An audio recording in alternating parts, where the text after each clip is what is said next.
এটা পুরোটা কিন্তু হয়ে যায়, ভালোই লাগে। হ্যাঁ হ্যাঁ হ্যাঁ।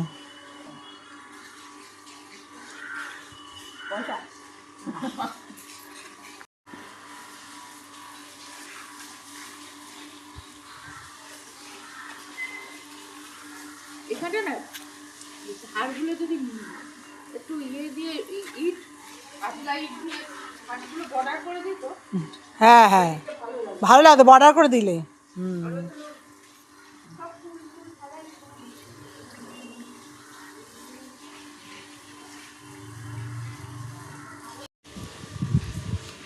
আন্টি বলে মা লেবু বেদানার কিউই দিয়ে রস করে দেবো, মিক্সারে গ্রাইন্ডারে দিয়ে দাও, আমি খেয়ে নেবো, কিন্তু এমনি খাবো না।